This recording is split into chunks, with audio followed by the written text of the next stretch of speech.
a second.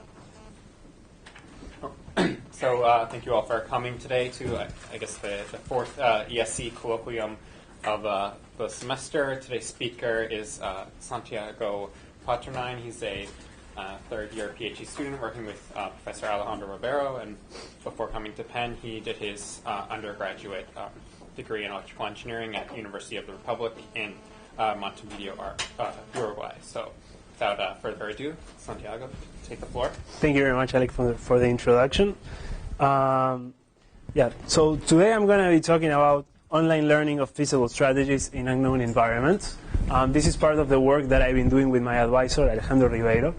And just to begin, let me present this example that I'm going to be using throughout all the presentation to illustrate some of the concepts that I'm going to be defining. Well, the clicker is not working, so.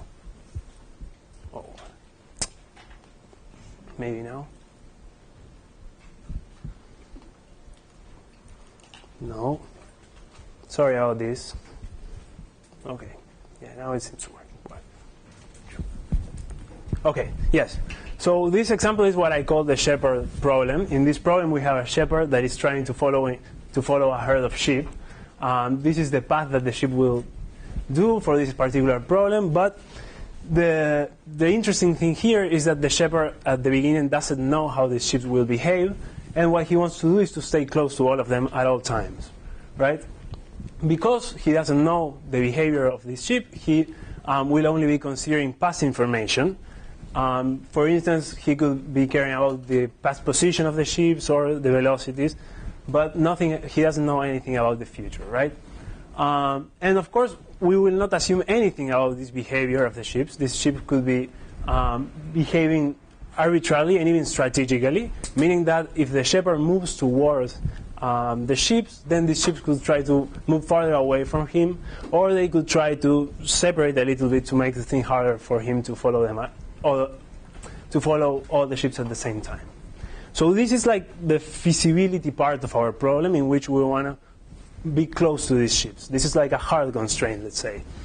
On the other hand, on top of this problem, we could have optimality criteria, which it could be, for instance, having a preferred ship, meaning that the shepherd wants to be close to one ship in particular for some reason, or we can think about a lazy shepherd that wants to follow these ships but without doing much effort, right? And in that case, his objective function, the thing that he wants to minimize, is going to be something like the norm of the acceleration or something like that, right? It could be other derivatives of the position, but let's say acceleration. So the objective is to build a controller that allows the shepherd to follow these ships and at the same time minimizing his objective function of interest. And what we are going to show is that an online version of a saddle point controller will help us to do it if there is a way to do it. Right? And I'm going to go back to this point again of if there is a way of satisfying the constraints. Good.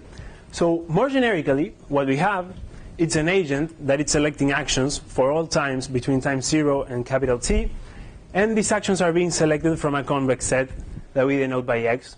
Then it is contained in Rn, for instance. On the side of the environment, what we have is a vector-valued function that maps both time and the actions into Rm. And each one of these components of this vector-valued function specify one of the constraints that the agent wants to satisfy.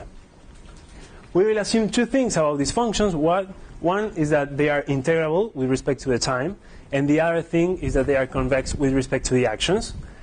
And we will say that the ith constraint is being satisfied at time t if fi of txt is less than or equal to 0.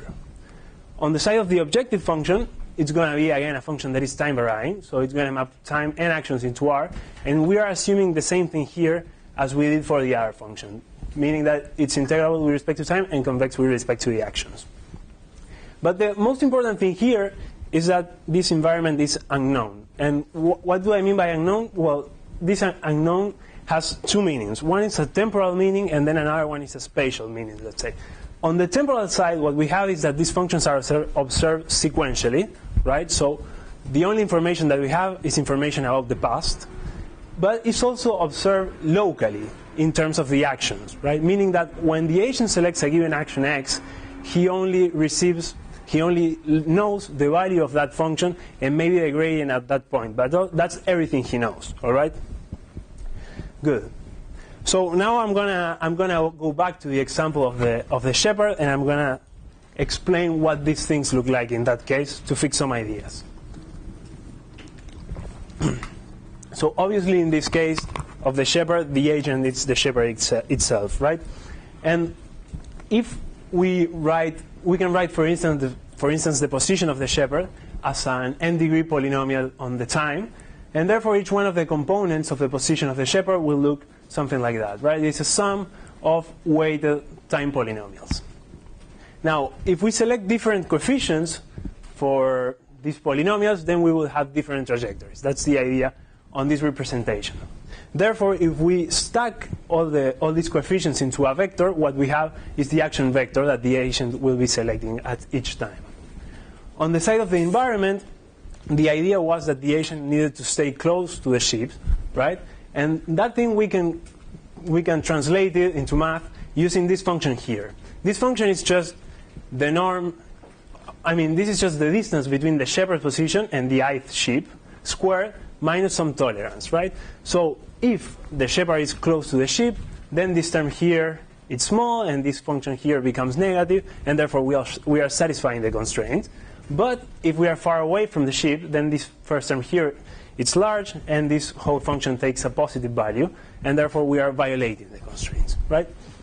And then on the side of the optimality function or the cost function, well, for the case of the preferred ship, in that case we want to minimize the distance to one of the ships, and then in that case the function is nothing different than one of these constraints. But if we are considering the minimum acceleration problem, then what we are trying to minimize is just the norm of the second derivative of the position. Good. So, important thing, yes? So, go back to the previous slide. Here, this derivative is with respect to the position. So, s dot is partial with respect to x. No, this derivative is actually with respect to the time. Okay. Yeah. So, as I mentioned before, one important thing is that not all the environments are going to be considered in this work. This is clear in the case of the shepherd problem, because, for instance, if we have one ship that is moving all the way to the left and then another one that is moving all the way to the right, there is no way that I can track both at the same time, right? And because of this reason is that we are going to define some particular environments that we call buyable environments. And these environments are defined as follow. These are environments for which a fixed action exists that satisfies the constraints for all times. And in particular, there could exist several actions, right, that satisfy these constraints, and we will define a viable set that consists of all these actions that satisfies the thing. So in the case of the shepherd, that it's again a toy example, right, to illustrate concept, this viability constraint, it's just that the ships don't go far away from each other. That's the only thing that we need to impose. Good. So the next step is to define. So now what I'm going to do is to define what we understand by feasible and by optimal in this context of online learning. So in terms of feasibility, we could think about, as a criteria for feasibility, we could think about satisfying the constraints for every time, right? But if you think about this, these functions are time varying, they are arbitrary, they could even be strategic, and in fact, not in the case of the problem that we are considering here in the shepherd, but in general, these functions could also have discontinuities, right? Because of all these reasons, imposing to satisfy the constraints at all time, it's something that is very hard to do, and in some cases it could be even impossible. So what we are going to do is to consider a different criteria, which consists on the total constraint violation accumulated up to the time horizon, capital T here, and we call this quantity fit.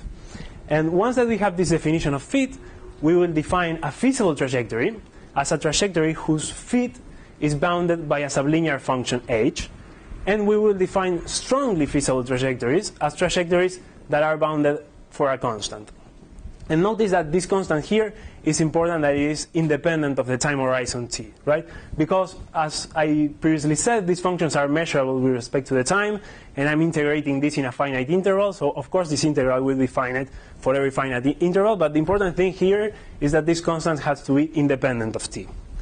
So the intuition behind this definition is the following. The intuition is that if the fit is bounded for every t, it means that at some point this integral has to stop growing. And this integral not growing anymore means that this function here, it's either converging to 0 or to a negative value, right? And that's what we call a feasible action. Of course, this is not always the case, and we could have also our actions oscillating around the feasible set, around the boundary of the feasible set, and therefore having some moments where we are violating the constraints, but some others where we are satisfying them, right? So this is, you can think also in terms of having a budget, right? And you can spend a little bit more at some times if you underspend at others. So this is the idea behind these definitions. And just as we define feasible trajectories, we will define optimal trajectories using the notion of regret. So regret here, it's a difference between two things. One, the first term here is the total cost in which the agent incurs by selecting his actions x of t. And we are comparing this term against this other term, which is the minimum action, is the minimum cost in which an agent that knows the future can incur. Notice that this minimization here, it's like outside the integral. So this agent knows how the system is evolving, he's performing this integral, and then he's minimizing, right? So what we are doing here is to compare one agent that only knows the past, but he's allowed to change actions, against an agent that knows the future, but he's forced to select one fixed action, right? And what we say is that a trajectory is strongly optimal if regret is bounded by a constant that it's independent of t. Okay? And of course, as you can imagine, we could define optimal trajectories without the strongly as trajectories that have sublinear regret, but we don't need that for this work, so I'm just keeping that. So now that we define this this terminology on the yes. In the second term, the clairvoyant cases where there is one single x, right? Not an x of t. Yes. Yes, exactly. Constant action over time. Yes, exactly. Yes, I'm gonna repeat that because I don't know if you will be heard in the microphone. But yes, in this second term, we are considering an agent that knows the future, but he's forced to pick one fixed action. He's not allowed to change the action, right? Because of course, if he knew how this function is going to be evolving over time, he could always select the minimum of that function, and then there is no way that you can perform as good as him in the case where you are not assuming much about the function, right? Good. So so as I was saying, yes, so regret being bounded, what means is again that these integrals here stop growing, and because of that reason, we have the idea of our action converging to this optimal fixed action here. So now that we have this terminology defined, we can rephrase our problem in terms of online learning context as building a controller that allows the shepherd to generate trajectories that are both optimal and feasible. That's the idea of the project. So before moving into a controller, let me build some connections between this framework and stochastic optimization framework.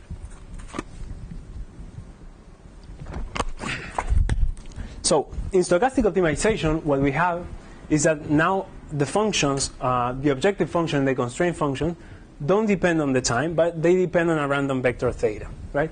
And now the problem of the constraint optimization problem in this case is minimizing an expectation subject to this expectation being less than or equal to 0. Now, if we assume that the process that governs the behavior of this random vector is stationary, we can exchange these expectations by time averages, right? So if we do that, the feasibility condition is just this time average being less than or equal to 0, of course with the limit.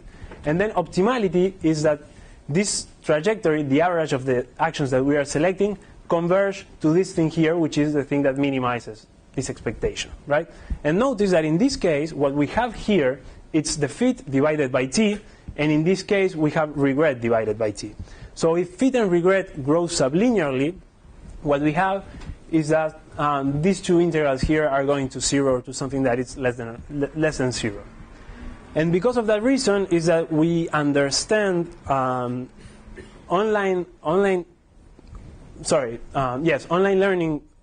the online learning framework, we understand it as a slight generalization in some cases of stochastic optimization, right? I mean, the online learning framework allowed us to consider functions that don't depend on any distribution, right? While, of course, for stochastic optimization, you need to have a stochastic model. So, for instance, in stochastic optimization, you cannot consider changes on the functions that are trying to harm you in your decisions.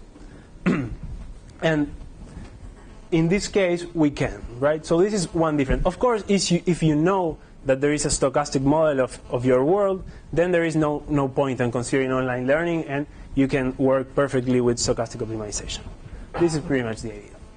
So the next thing that I want to do is to motivate the use of a saddle point controller to solve this problem.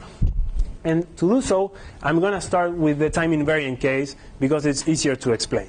Okay?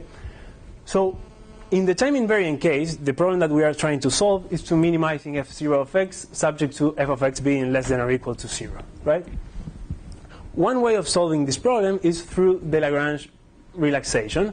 In the Lagrange relaxation, what we do is to consider this function here, which is the objective plus lambda transpose times f. And here, lambda transpose is a vector that lives in the positive orthant of Rm. The intuition behind lambda, we will go back to this, but it's that it's a price that you are willing to pay in order to be allowed of violating constraints. So one consequence of convex optimization theory is that a primal dual pair x lambda solves the convex optimization problem and its dual if and only if it's a saddle point of the Lagrangian, right? So if we are able to find a saddle point of the Lagrangian, then we are finding the solution of this problem. And if you observe the structure of this function, it's convex with respect to x and it's concave with respect to lambda. And therefore, one way of finding this saddle point is using the method that Arrow and Hurwitz proposed back in 1958, which is as follows. Since this function is convex on x, what we are doing is to descend on the direction of the gradient of the Lagrangian with respect to x.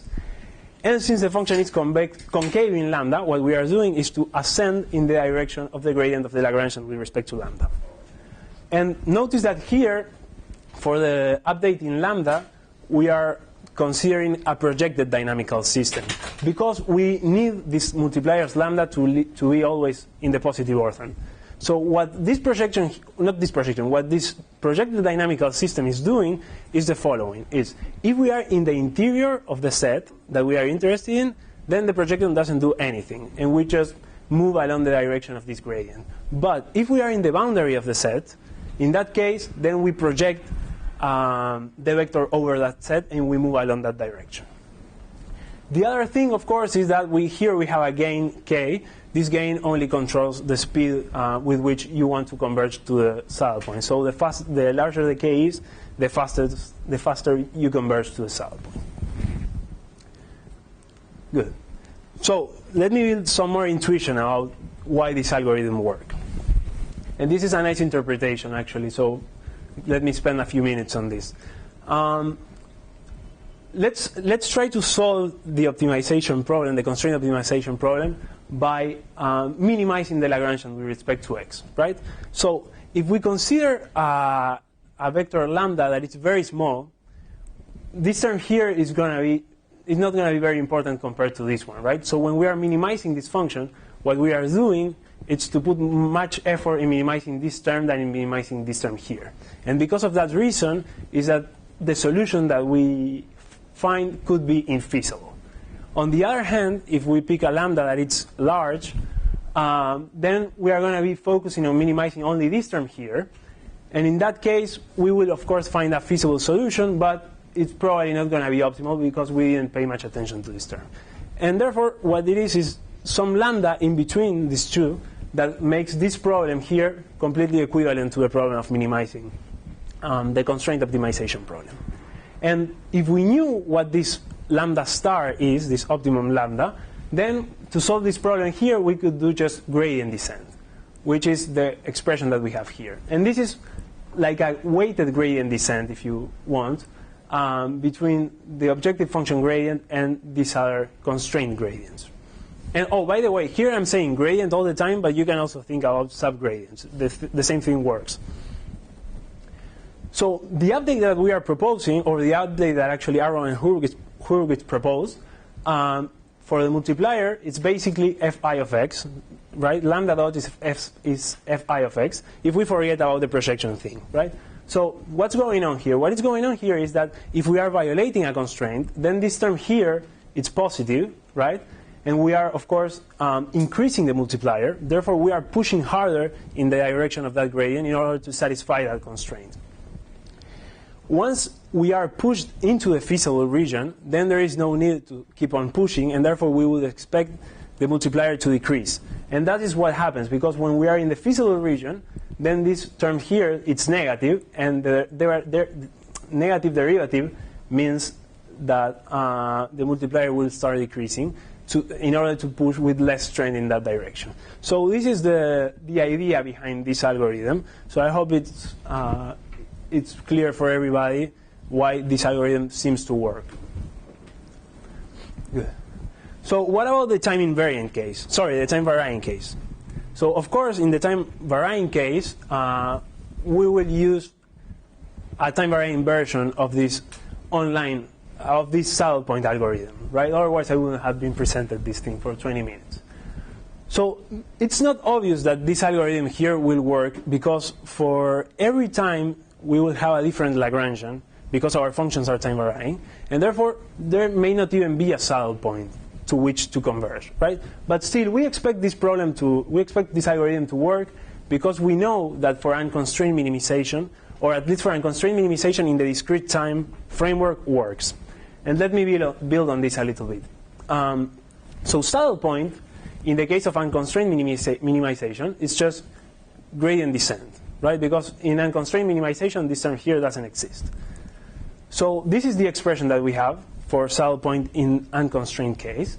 And in this case, if we translate everything that we said into the discrete time framework, what we have is that this update here can be written as the action at time t+1 equals the action at the previous time minus some step size times the gradient, right? And it has been shown that this algorithm here gives regret that is bounded by sublinear functions. And of course, I will need to redefine regret in the discrete time, and the only thing that we are doing for this is just changing integrals for sums, right? But it's the same idea. Good. So it has been shown that this algorithm gives regret that is bounded by a function of the order of square root of t if the functions are convex, and this bound is further reduced for strongly convex functions to a bound of log of t. Okay? Second. So now what we want to do is to take two steps here. We want to go first and show that this algorithm works for the continuous time framework, and show that it also gives optimal trajectories in this case. And the other thing that we want to do is to add these constraints and see if we can get optimal and feasible trajectories. Good. So this is our first result. The first result concerns this unconstrained minimization case. And here what we have is that basically the solutions of this dynamical system here give origin to strongly optimal trajectories. And notice here that the regret is bounded by a constant in this case. And this is like a stronger result compared to the discrete time framework. Right? In the discrete time framework, we only have sublinear growth, but here we have regret bounded by a constant. And the reason for this to happen is that in continuous time, you are I mean, in discrete time, once you select an action, then you need to keep that action fixed for a time slot. Whereas in this case, you can keep changing the function at all times. And this gives you like a smaller regret. In fact, if you go and if you look to the proofs of these two frameworks, what you will find is that in the discrete time case, there is like a penalty for changing from one action to another one. And that is because you need to select discretely and not continuously. So some other important things on this bound on the regret is that, first of all, we can see, well, here X star, it's the optimal offline solution. This is the fixed action that the agent that knows the future would select, right? So what this is telling us is that if at the beginning we start very close to this optimal action, then regret is going to be very small. And if we start far away from it, then regret is going to be large. And this makes sense, right? Because if we are starting close to the optimal solution, then it's like burning and knowing everything that is going on, right? So then there is no penalties in this thing, right? There is no learning. But if we start far away from it, then we need to learn the action first. And that is what this cost is representing here. On the other hand, the other term that dominates this bound is the factor of 1 over k. Recall that k was the gain of the controller, right? So the larger that gain, the smaller I can make the regret. Sorry. And this also makes sense, right? I mean, if I have a larger gain, then I can change my actions faster, and then I can adapt better to changes in these functions, right? And one theoretical result that is interesting is that if we make k to be infinity, we could have 0 regret. But of course, in like practical applications, it doesn't make any sense. But from the point of view of theory, it's interesting. Good. So now I'm going to present very briefly the controller that I'm using here. I already present pretty much all the elements for the saddle point controller. But what we are going to do is to define this time varying Lagrangian, which is, as you can imagine, F0. And now F0 depends on the time, plus lambda transpose F, and F depends on the time. The update is the same that I've been talking about all the presentation. On the side of X, what we are going to do is to descend on the direction of the gradient of the Lagrangian with respect to X, and on lambda we will ascend in the direction of the gradient of the Lagrangian with respect to lambda. Again, we have here these projections, or these projected dynamical systems. This one here is to keep lambda positive at all times, but now we are also adding this projection over a set X, because we could be interested in considering just a compact set instead of considering the whole Rn, right? Let's say that our application requires that we don't go outside of a given set of actions, right? And in that case, we need to consider some kind of projection. Yes. So what is going on here, I mean, if you want to take a look at this picture, is that the agent is sensing some information of the environment, and then this information is being fed to 2 blocks. One is the one here, that it's the one that updates the multiplier. Basically what it's doing is, if we are violating a constraint, we increment that multiplier. And then the value of that multiplier plus some information of the environment is fed to the upper block that controls the action, right? And in that case, what he's doing is just descending on the direction of the gradient of the Lagrangian with respect to X. Good. So the next result concerns the constraint optimization problem, right? Yes. Just a clarification question. Yes, of course. In the slides, the K can be thought as the step size. Yes.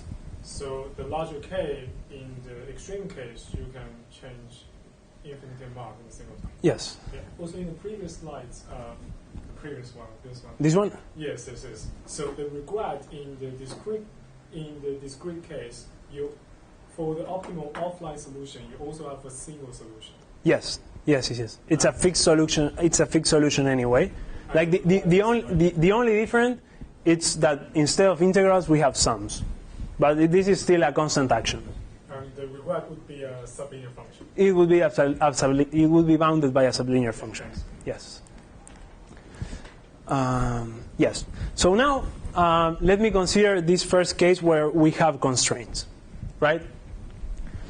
So, well, we will need to define this energy function here, which is just the distance square of some value x to x bar, and here plus the norm of lambda minus lambda bar. But just keep this function in mind because it's going to appear in the next result.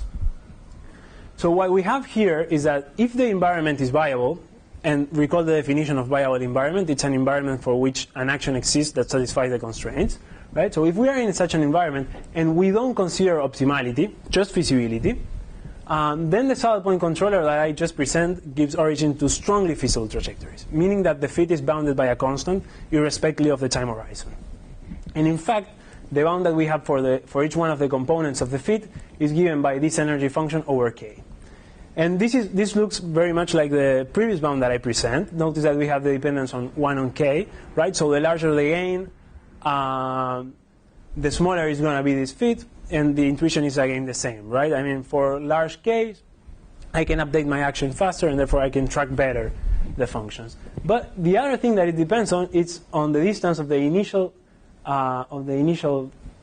condition of x compared to this x direct, which is a viable action. And again, the intuition is the same, right? If we start close to the viable set, then our fit is going to be smaller than if we start far away from it. Good. So one question that we may ask is the following. Are we being able to track this function because the multipliers are growing unboundedly, right? Because if you remember, the update for the action was just a sum of lambda times gradient of f, right? So we can think that maybe these multipliers here are growing unboundedly, and this is what is allowing us to keep the fit small, right? But in fact, this is not the case, and we have this corollary that proves that multipliers are bounded, and therefore this action derivative is bounded. And this is kind of important because it ensures that we could actually try this system in the real world without having to care about this thing growing too much. Good. So the last result that I want to discuss is the case when we have both feasibility and optimality, right? We are trying to solve both problems at the same time. And in that case, what happens is that this saddle point controller gives us a strongly optimal trajectory, but it only gives us a feasible trajectory, right? So we lost here we lost the strongly part in feasibility. And what we have here is, again, bounds for regret and fit. And the bound on regret is just the same thing as we saw before, right? I mean, if we start close to the optimal action, then this function is small. And if we have a large k, the function is large, right? Same thing as before. But the interesting thing it's on the side of the fit, on the side of the feasibility. And what we can see is that the dependence on the time horizon, now it's depending on square root of t. And the other interesting thing is that this function here depends constantly on the gain, meaning that no matter how large I make the gain, I cannot reduce the fit to 0. So some difference between these results and the things that we have been considering previously. So to sum up, what we have is 3 results, right? For unconstrained case, we have strongly optimal trajectories. When we only consider constraints but no optimality, we have strongly feasible trajectories. And if we have both optimality and feasibility, what we have is this result, which states strong optimality but just feasibility. Good. So I'm going to finish this talk with some numerical examples on the Shepard problem that I presented at the beginning. So this simulation here is for the pure feasibility case. Here I'm not considering any optimality criteria. And this is the initial position of the Shepard, and in red you have the path. So as you can see, this is done for a pretty large gain, but as you can see, this Shepard it's capable of following the ships pretty well. Yes, one thing on the trajectory of the ships, this is not very important actually, but the trajectory of the ships have been selected by solving another convex optimization problem, and that problem is such that we are ensured that we have the viability condition, meaning that the ships stay close at all times, right? So one thing that I would like to discuss about this problem is the influence of the gain of the controller for the fit. If you remember, in I think that I said like 1,000 times. But if you remember, in this fit here, we have the dependence on 1 on k, right? So we will expect that larger gains entail smaller fits, right? So here in the left-hand side, or your left-hand side, what you have is the fit for each one of the shifts with k equals to 50, and here on the other side, we have the fit for the trajectory with k equals to 5, right? And as you can see, fit here is smaller than in this case, right? I mean, here we have the 0 level, and here we have always negative fit for all the components, and in this case we have positive fit, right? So this is something that that we could expect from our theorem, but we are verifying that in the simulations. The other thing is, let me talk a little bit of how these multipliers and constraints evolve over time. So if you recall, our shepherd here is starting far away from the shifts, right? And because of this reason, at the beginning of the simulation, we have a large value here on the constraint violation, right? So this large value on the constraint violation produces that the multipliers start increasing here at the beginning, and in that case, we start pushing the actions into the feasible set, right? And as you can see, the constraint violation is diminishing here until we reach the 0 value. And once we are negative, our multipliers start decreasing again, right? Up to the point that we hit 0, and here we stay at 0. But of course, if you remember in this case, the update is just lambda transpose the gradient of the constraints, right? So in this case, when we are 0, we are not doing anything else, right? So the shifts could keep moving, and therefore we will start violating the constraints again. And once we violate the constraints again, we increase the multipliers, and then we push the action into the feasible set again, and so on and so forth, right? And notice that here, for this constraint, for instance, the purple one, it's being violated more than the blue one, and of course, the purple multiplier, it's larger than the blue multiplier that I don't see if you can see here. So everything seems to work fine. Yes. So now I would like to discuss the comparison between the fit in two different problems. One is the one that I just presented, and then the problem when we have in the optimality criteria this preferred shape that we want to follow, right? So, well, first of all, the path of the shepherd, I'm not presenting it because it looks a lot like the previous one, so there is no point in it. But in this second problem, we are considering both feasibility and optimality, right? So according to our theorem, we would expect to see a higher fit, right? However, in this problem, what happens is like completely the opposite. This is the problem with optimality, right? And this is the problem without optimality. And I don't know if you get to see the numbers, but let's say that here we have 0, and here we have the 0 level, right? So this is 0.06, and this is 0.09, minus in both cases. So the fit here is smaller than in this case. And this seems odd, right? Because we would expect the opposite to happen. But if we start thinking a little bit more on what is going on, then we understand that it's kind of okay. Remember, when we only have this pure feasibility problem, there is some time intervals in which we don't update our action, right? However, when we are considering the preferred shape problem, we always have this optimality gradient pushing us towards one of the shapes, right? And since all the shapes move together or closely, we are actually getting close to all of these shapes. We are getting closer to these shapes at all times. And in fact, as you can imagine, in this case, the preferred shape is the shape number 1, which corresponds to the blue line here, and therefore its fit is smaller. So this result that at the beginning doesn't seem correct, once we start thinking a little bit about it, it sounds reasonable. What else? Well, here we have the regret for this problem.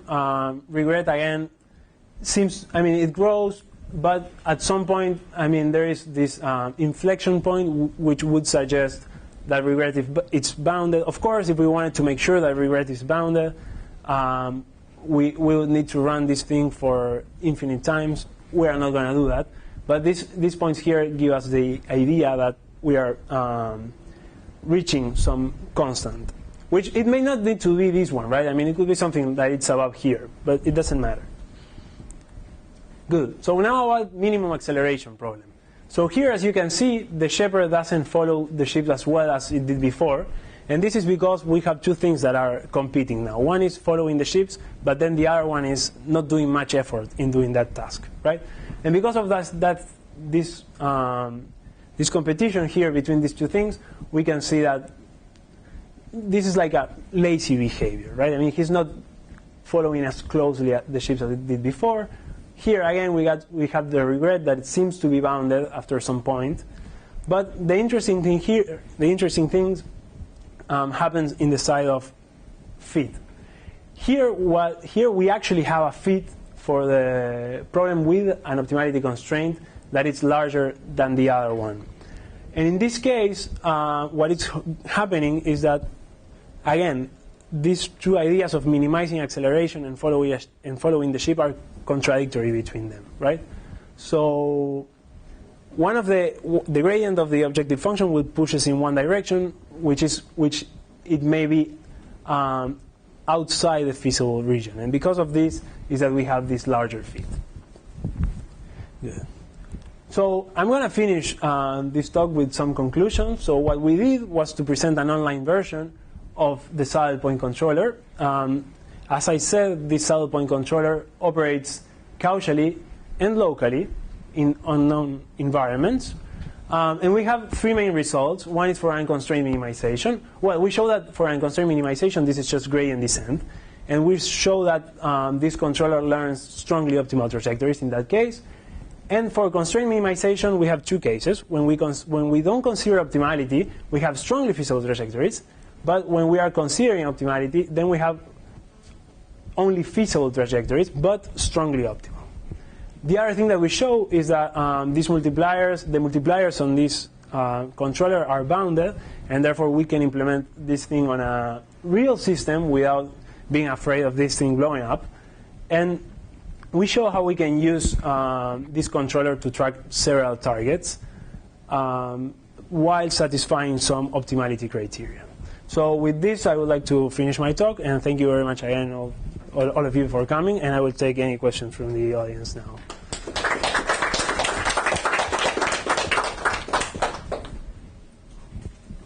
Yes? So you kind of assume that you know that you have this issue of this question of viability, right? Mm-hmm. Of that environment. And presumably a priori you don't necessarily know if the environment is viable. Can you test for viability online? Well, yeah, I understand the question. The question is where we are assuming that an environment is viable, right? And if we can test for viability. Yeah. So, like philosophically, the idea that we have behind this is the following. I mean, you don't know if an environment is viable or not. You are just thrown into that environment, and you do the best you can, right? So if it's viable, then you will survive, let's say. But if the environment is not viable, then you will not succeed in your task, let's say, right? So this could be like one way of testing viability or not. Yes. Any other questions, guys? Yeah. Yeah, a question regarding the simulations. Yes. Like in the algorithm you proposed, you have this action at the next time is the action previous time, like minus the multiplier times the gradient or something. In the discrete case, yes. In the algorithm, yes. So the question is, how can this be implemented in simulations? Since most of simulations, especially MATLAB simulation, you have this discrete time. So yes. How you transform this continuous time algorithm into discrete time implementation? Yes. So the question is how to simulate this continuous time algorithm in. So MATLAB has some approximate solvers for dynamical systems. So that's the thing that I did. I mean, basically what it does is to discretize to a small enough step size. And once you discretize to that small enough step size, the solution that you have, it's an approximation of the actual solution. But you can control the accuracy of that. Yes, Alec. I guess a footnote is probably it's doing something like Euler integration or maybe something more sophisticated. Yeah, it's like it's some algorithm. Yeah, that's the one. But so my question is, okay, so suppose you're sheeps are, I don't know, robots exploring an environment, and they are trying to stay close to one another, but while moving to, say, maximize information gain or something simple. So I think clearly by the definition of viability, like this wouldn't work out because the sheep wouldn't be close enough probably. So my question is, do you have some intuition about like where the boundary of viability occurs, and you know what's the numerical behavior when you're getting close to it? Yeah. So first of all, I think that the problem that you are considering is a little bit different, because here you are thinking about the ships as agents, right? That wants to keep close to each other, and then they also want to explore something. So in that case, we would need to start thinking out some kind of distributed version of this problem, right? Where your constraints would be being close enough in order that, I don't know, you don't lose communication or something like that, right?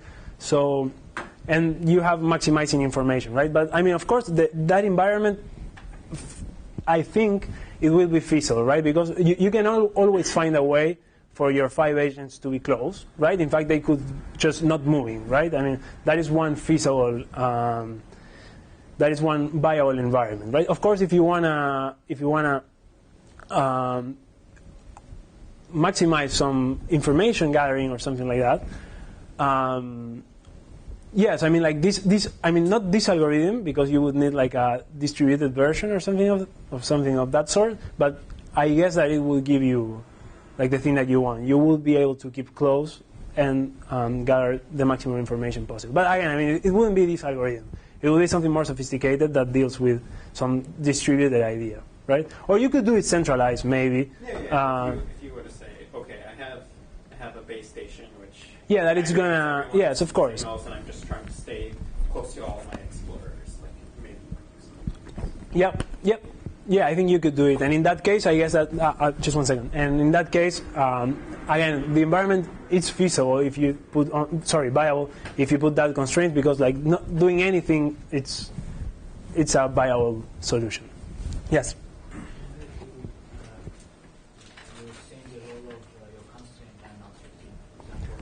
Sorry, come again. I didn't listen to the first. If you want to do it with the fixed maximum acceleration, or if you want to minimize your distance to the ships, exchanging the role of constraints and objective, or putting the objective as an extra constraint.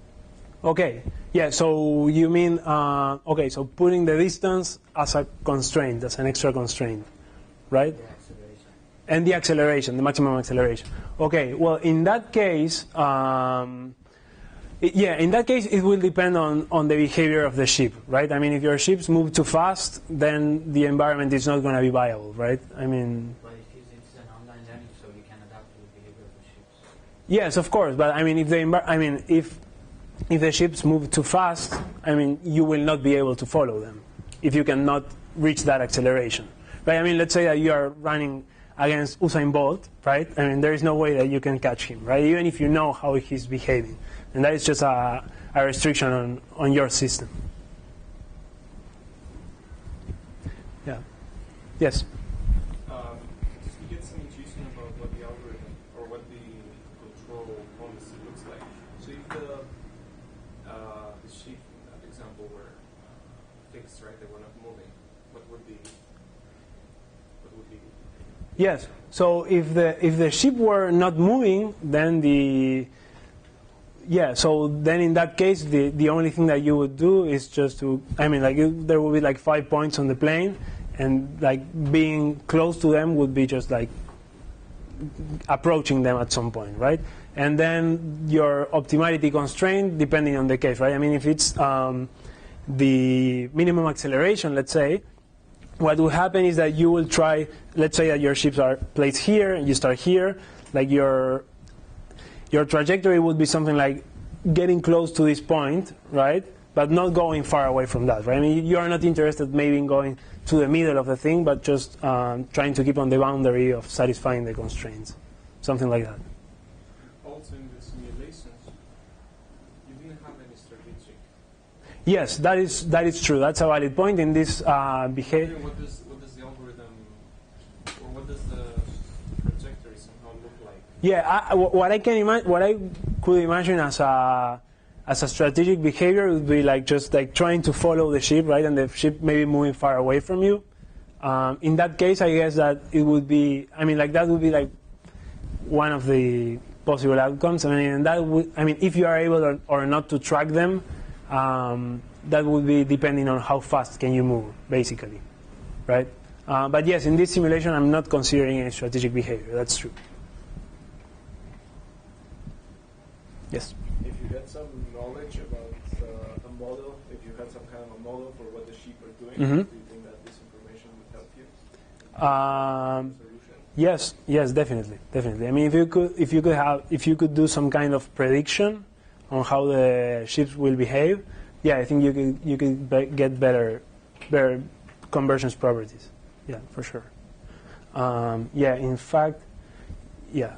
I mean, like for instance, for gradient, let's say in the case of gradient descent, right?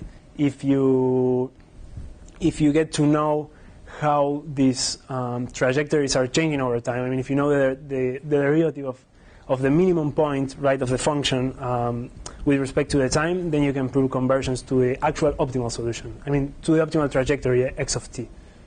Yeah. So yeah, I guess that it will help a lot. Yes. Any other questions? Okay. Thank you very much, guys.